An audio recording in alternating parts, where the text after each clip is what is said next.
আজ 20শে অক্টোবর 2025 সোমবার। মরমী সাধক, কবি, গীতিকার, শিক্ষাবিদ ও আইনজ্ঞ অ্যাডভোকেট আজিজুল হকের ৭৭তম জন্মদিন। ১৯৪৯ সালের এই দিনে জন্মগ্রহণকারী প্রখ্যাত সাহিত্য সাধক তার কলমের জাদুতে সমৃদ্ধ করেছেন বাংলা সাহিত্য ভাণ্ডারকে। তার বিশাল সাহিত্য কীর্তির ভাণ্ডারে রয়েছে ৩ সহস্রাধিক কবিতা, ১০ সহস্রাধিক ছড়া, ১৬ সহস্রাধিক সঙ্গীত এবং অন্যান্য সৃজনশীল রচনা সম্ভারে প্রকাশিত ও অপ্রকাশিত মোট ৩১০খানা গ্রন্থ।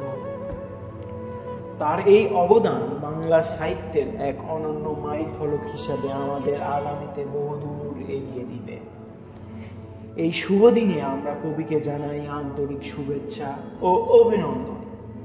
মহান স্রষ্টার কাছে আমরা তার দীর্ঘায়ু, সুস্বাস্থ্য এবং নিরন্তর সৃজনশীলতার জন্য প্রার্থনা করি। ধন্যবাদ।